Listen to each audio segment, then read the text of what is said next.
लेकिन 26 दल बड़े बड़े नाम शामिल हैं, कई राज्यों के मुख्यमंत्री भी है उसमें। भाई सारे करप्ट हैं, एक भी ढंग का हो तो तुम लोग भी जानते हो और हम भी जानते हैं। सारे के सारे चोर महाचोर कांग्रेस वाले और सारे जितने भी हैं सारे 26 के 26 सारे करप्ट हैं। तो आपको लग रहा है कि 2024 लोकसभा चुनाव में भी जीत का जो सेहरा है वो नरेंद्र मोदी के माध्यम से? बिल्कुल बिल्कुल बिल्कुल, हम जान लगा देंगे, बाबा हमारे साथ है।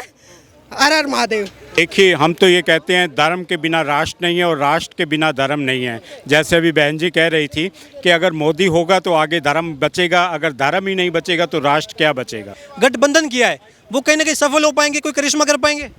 मैं तो उम्मीद करता हूँ अगर 26 सीटें भी जीत जाए तो उनके लिए बहुत बड़ी बात होगी। नरेंद्र मोदी अपना तीसरा कार्यकाल पूरा आएगा, बिल्कुल आएगा, भगवान का उसके ऊपर हाथ है। और हम तो यही दुआ करेंगे बाबा से, मोदी आए 2024 में नहीं, 29, 30 सब में आए। अब तो मैं देश की जनता से, प्रजा से, हिंदुओं से एक ही बात कहूंगा कि मोदी जी ने सारा कचरा एक जगह इकट्ठा कर दिया है, अब उठा के इसको दूर फेंकना तुम्हारा काम है। बोलो भारत माता की जय। और बीजेपी जितना हिंदुओं के लिए कर रही है आज तक किसी पार्टी ने किया। हम तो जब तक जिएंगे बीजेपी को ही वोट देंगे। भारत माता की। अच्छा, लेकिन 26 दल एक साथ इकट्ठे हुए हैं विपक्ष में और लगातार वो दावा कर रहे हैं कि इस बार हम मोदी सरकार को उखाड़ के फेंक देंगे। आपको लग रहा है वो सफल हो पाएंगे? नहीं, मैं नहीं मानता इस चीज़ को कि सफल हो पाएंगे। कभी नहीं हो पाएंगे भाई, क्योंकि कांग्रेस अगर आएगी तो हिंदू खत्म, और हिंदू खत्म तो धर्म खत्म। ये तो आप मानते ही हो। हम ऐसा होने ही नहीं देंगे। अब हिंदू धर्म खत्म नहीं हो सकता, ये आज का नहीं है, सनातन सदियों से चला आ रहा है।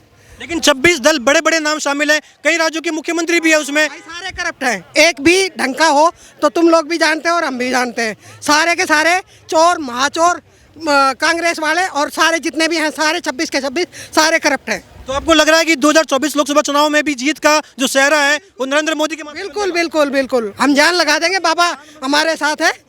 हर हर महादेव। अच्छा महाराज जी नमस्कार। हम जानते हैं कि जो मंदिर है बड़ा प्राचीन मंदिर है, महाभारत कालीन इसका इतिहास भी है। आप बताएंगे कुछ इसके बारे में? देखिए, ये मंदिर वो है जहाँ पर भगवान शिव ने स्वयं प्रकट होकर यहाँ शिवलिंग की स्थापना करी थी और कृष्ण की भूमि है। मेवात कोई मुस्लिम हो या किसी अदर कास्ट की नहीं है, ये हमारे हिंदू सनातन धर्म की भूमि है। यहाँ कण कण में कृष्ण स्वयं विराजते हैं। यहाँ कृष्ण महाभारत के समय कौरवों और पांडवों का युद्ध ना हो इस बारे में उन्होंने यहाँ पर उनको संदेश दिया था, लेकिन कौरवों अपनी जिद पर अड़े थे, इस कारण युद्ध हुआ। ये वो भूमि है जहाँ पर कृष्ण ने पूरा उनको समझाने का प्रयास किया ताकि ये युद्ध ना हो। अच्छा, मैं आपसे ये भी जानना चाहूँगा कि आप क्या संदेश देना चाहते हैं, क्योंकि यहाँ आपने देखा हजारों की संख्या में भक्त आए हुए हैं, आप उन्हें क्या संदेश देना चाहेंगे? देखिए, हम तो ये कहते हैं धर्म के बिना राष्ट्र नहीं है और राष्ट्र के बिना धर्म नहीं है। जैसे अभी बहन जी कह रही थी कि अगर मोदी होगा तो आगे धर्म बचेगा, अगर धर्म ही नहीं बचेगा तो राष्ट्र क्या बचेगा। अच्छा, मैं आपसे भी सवाल करना चाहूँगा क्योंकि लोकसभा चुनाव बहुत नज़दीक है। आपको लग रहा है कि विपक्ष के जो 26 दल एक साथ हुए, गठबंधन किया है, वो कहीं ना कहीं सफल हो पाएंगे, कोई करिश्मा कर पाएंगे?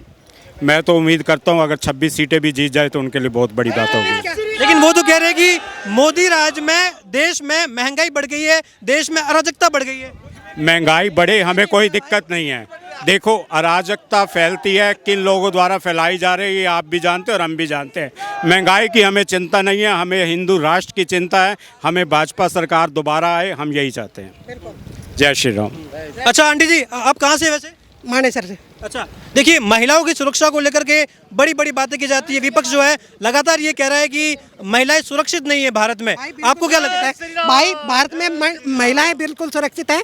जहाँ पे कांग्रेस शासित राज्य है वहाँ पे एक भी सुरक्षित नहीं है, जहाँ पे बीजेपी है वहाँ पे सब सुरक्षित है। और भाई रही जहाँ की भी बात देख ले तू, हमारे यहाँ अब अगर सुरक्षित नहीं होते तो हम कैसे आते? नहीं। अच्छा, आपको लग रहा है कि जो बेसिक नीड है यानी कि जो घरेलू चीजें हैं वो बढ़ गई है या फिर ऐसा माहौल नहीं है? बिल्कुल नहीं बढ़ी है भाई। अगर रोंगिया रहेंगे और सारे मुसलमान रहेंगे, बाहर से आके पब्लिक बसेगी तो महंगाई अपने आप ही बढ़ेगी। और नहीं तो महंगाई कहाँ से है बता? किस क्षेत्र में जितनी महंगाई बढ़ी वहाँ तो काम भी तो बढ़ा है।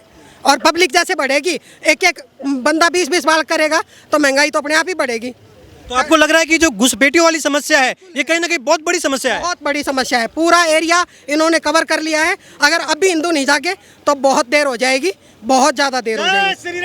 तो इसमें कोई दोहरा ही नहीं है कि 2024 लोकसभा चुनाव में नरेंद्र मोदी अपना तीसरा कार्यकाल पूरा आएगा, बिल्कुल आएगा, भगवान का उसके ऊपर हाथ है।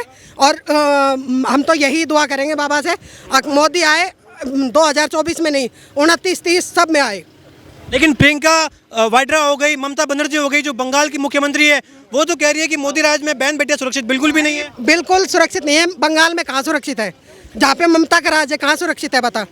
दिल्ली में ये राजस्थान में प्रियंका का राज है, कांग्रेस का राज है, कहाँ सुरक्षित है बता? क्योंकि वो लोग खुद, उनको खाली राजनीति से मतलब है, उनको देश से, हिंदुओं से, किसी से कोई मतलब नहीं है। उनको सिर्फ इतने से मतलब है अपनी रोटी सेकना, अपना घर भरना, बाकी दुनिया भाड़ में जाए। तो ये जो 26 दल एक साथ आए हैं, ये मिलके भी मतलब मोदी सरकार को उखाड़ नहीं पाएंगे क्या? 40 आ जाए, पूरा सब मिल जाए तो भी नहीं जीत सकते। ये जो कह रहे हैं कि हम उखाड़ देंगे, कभी नहीं, कभी नहीं, चाहे पूरी जान लगा दे, नहीं हो सकता। अच्छा, और भी आपका क्या नाम हुआ? हाँ जी, क्या नाम हुआ आपका? ब्रह्म प्रकाश, कहाँ से आए आप? गुरुग्राम से, हसनपुर। यहाँ पे अपनी मेवात यात्रा जल अभिषेक के लिए, ये बड़ा प्राचीन स्थल है। ब्रज मंडल यात्रा है ये। जैसे कोसी यात्रा निकलती थी, उसके लिए यहाँ पे अपना मंदिरों में जल चढ़ाने के लिए पहले नल्लड़ मंदिर में पूजा के लिए एक बार रोक लगा दी थी। अच्छा, तो उसमें की थी ये उपलक्ष्य में। तो रोक लगाई गई थी पहले, हाँ, अभी वो रोक नहीं है। अभी नहीं है। तो उसी खुशी में ये यहाँ पर उत्सव मनाया गया है क्या? हर इसमें सावन में जल अभिषेक के लिए किया है, श्रावण मास में। अच्छा, एक सवाल और है मेरा, क्या आपको क्या लग रहा है कि विपक्ष के जो 26 दल है, ये इस बार कुछ खास करिश्मा कर पाएंगे? क्योंकि लगातार दावा कर रहे हैं कि हम एक साथ आए हैं, ये हमारी मजबूरी है, क्योंकि हमें भारत को बचाना है। इनमें अभी तक तो कोई कुछ भी नहीं कर सकता, कोई दावा ही नहीं कर सकता। इकट्ठे होके शेर का कुछ नहीं बिगाड़ सकते। हिंदू शेर है, जिसका मुगल और अंग्रेज कुछ नहीं बिगाड़ पाए, तो ये भेड़िया क्या बिगाड़ पाएंगे? जय श्री राम नारा था, जय श्री राम रहेगा, जय श्री राम है। लेकिन ये तो कह रहे हैं कि देखिए हमारी मजबूरी हो गई है, क्योंकि देश कहने के खतरे में है, इसलिए अरविंद केजरीवाल नाम शामिल है इसमें, ममता बनर्जी नाम शामिल है, M.K. स्टालिन, बड़े बड़े चेहरे इसमें, और हम सब मिलके मोदी को उखाड़ फेंकेंगे, ऐसी बात की जा रही है। भाई साहब, इस हिंदुस्तान में कितने आक्रांता आए। मुगल आ लिए, मुगलों ने एक एक राजाओं को मार लिया, सब कुछ कर लिया, हमारा सोमनाथ जी लूट लिया, अयोध्या लूट लिया, लेकिन इन पे बिगड़ा क्या? हमारी संस्कृति को जो नहीं बदल पाए, हमें क्या बदल पाएंगे? अब ये हिंदुस्तान हिंदू रूप में आ चुका है, हिंदू जाग चुका है, निरंतर हिंदू ऊपर बढ़ेगा। तो आपको क्या लग रहा है कि इस बार लोकसभा चुनाव में तीसरी बार नरेंद्र मोदी प्रधानमंत्री बनने जा रहे हैं? पहले से मजबूत प्रधानमंत्री रहेंगे। कितनी सीटें आपके अंदाज से, कितनी सीटें? 300 पार जाएगा इस बार 400 पार का, 400 पार का आंकड़ा। आपको लग रहा है कि ये जो 26 दल एक साथ आए हैं, ये कुछ नहीं कर पाएंगे और मोदी को क्लीन स्वीप मिल जाएगी? मोदी जी को शंकर भगवान का आशीर्वाद है, उन्होंने तपस्या की हुई है, उनका कोई कुछ नहीं बिगाड़ सकता। जब तक मोदी इस धरती पे जिंदा है, मोदी जी प्रधानमंत्री रहेंगे। अच्छा, आपको क्या लग रहा है, देखिए 2024 लोकसभा चुनाव भी बहुत नजदीक है, आपको क्या लग रहा है कि एक और जो विपक्ष है, जिसने अपना नया नाम गठबंधन का इंडिया रखा है, दूसरी ओर एनडीए सरकार है, मोदी सरकार है, विपक्ष लगातार ये कह रहा है कि इस बार हम जो है बीजेपी सरकार को उखाड़ के फेंक देंगे, क्या सफल हो पाएगा वो? भाई अब क्या पता, वो तो कैसे हो सके। क्या लग रहा है आपको, संभव ही नहीं हो पाएगा ये? नहीं, संभव नहीं हो पाएगा। ये कैसे संभव हो पाएगा साहब? हम सब हिंदू और हिंदुत्व के लिए लड़ाई लड़ रहे हैं, और हमारा जो नेतृत्व कर रहा है वो हिंदू राष्ट्र के लिए है। तो हम नहीं चाहेंगे कि हमारी दूसरी सरकार आए, बीजेपी सरकार आए। अच्छा, हिंदू राष्ट्र के मुद्दे में नहीं है, और विपक्ष लगातार ये आरोप भी लगा रहा है कि जो बीजेपी सरकार की और एनडीए गठबंधन की जो राजनीति है, वो एक वर्ग की राजनीति है, देश हित की राजनीति नहीं है। मैं इस पर कोई टिप्पणी नहीं करना चाहूँगा। बाकी कांग्रेस का काल आपने भी देखा है और चर्चों में भी रहा है, ठीक है ना। अब जो हमारे विकास की लहर दौड़ी हुई है, वो विकास की लहर बीजेपी ने लाई है, कांग्रेस सरकार में नहीं थी। ये इस बार कुछ करिश्मा कर पाएंगे? कौन कह रहा है एक साथ आए हैं? ममता बनर्जी कह रही है कांग्रेस को मैं बंगाल में सीटें नहीं दूंगी, महाराष्ट्र में उद्धव ठाकरे कह रहे हैं मैं कांग्रेस को सीटें नहीं दूंगा, केजरीवाल दिल्ली में कह रहा है मैं कांग्रेस को पंजाब और दिल्ली में सीटें नहीं दूंगा। ये कहाँ मिले हुए हैं? कुछ नहीं मिले। ये सब चोर हैं, ये अपनी चोरी को बचाने के लिए मोदी जी से अपना बचाव कर रहे हैं। ये इकट्ठे किस लिए हुए हैं? अभी तक इकट्ठे हुए कभी है? ये मोदी जी का भय, जो चोरों के अंदर भय व्याप्त है ना, कि सब पकड़े जाओगे, जितने गलत काम कर रखे हैं, तुम्हारे घोटाले उजागर हो रहे हैं, उससे बचने के लिए गठबंधन बनाया है। इन्होंने कभी ये कहा कि किसी हिंदू पे कोई आँच आ रही है तो सुरक्षा होनी चाहिए, देश में बेरोजगारी की बात होनी चाहिए, भय भ्रष्टाचार की बात होनी चाहिए? कोई कर रहा है? किसके लिए इकट्ठे हुए हैं? ये सब अपना धन बचाने के लिए, अपने परिवार को बचाने के लिए इकट्ठे हुए हैं, न कि देश के लिए इकट्ठे हुए हैं। अच्छा, ये भी कह रहे हैं कि हम 26 दलों हमको ये हमारी मजबूरी भी हो गई है क्योंकि देश खतरे में है और मोदी राज में देखा जाए तो पूरी तरीके से भारत जो है कहीं ना कहीं प्रहार सह रहा है, कई प्रकार से दुखी है, इसलिए हमको साथ आना पड़ रहा है। कोई प्रहार नहीं सह रहा भारत, कोई दुखी नहीं है। आज इंडिया की जो विदेशों के अंदर छवि बनी है वो मोदी जी ने बनाई है, इनको वो सब सहन नहीं हो रहा है। ये बार बार में अभी मणिपुर का दौरा कर रहे हैं, ये बंगाल का और बिहार का दौरा क्यों नहीं कर रहे? वहाँ भी तो बेटियों के साथ अत्याचार हुए हैं, वहाँ पर पंचायत के चुनाव में 17 लोगों की हत्या हुई है, वहाँ पर क्यों नहीं जा रहे वो लोग?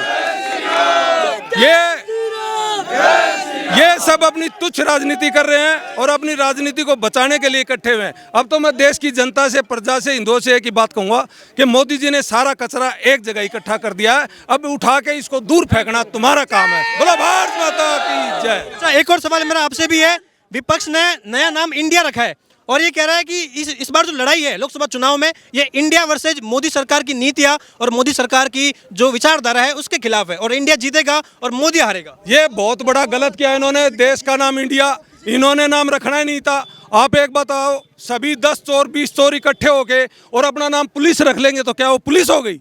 नहीं हुई ना, चोर तो चोर ही रहेगा ना। इंडिया रखने से इंडिया वाली अनुभूति उनके अंदर नहीं आएगी क्योंकि वो चोर हैं, खानदानी चोर हैं। वो अपने बेटों का, अपनी पत्नी का, अपने बाप का, अपना खुद का राज बचाने के लिए इकट्ठे हुए हैं, ना कि देश के लिए। देश से उनको कोई लेना देना नहीं है।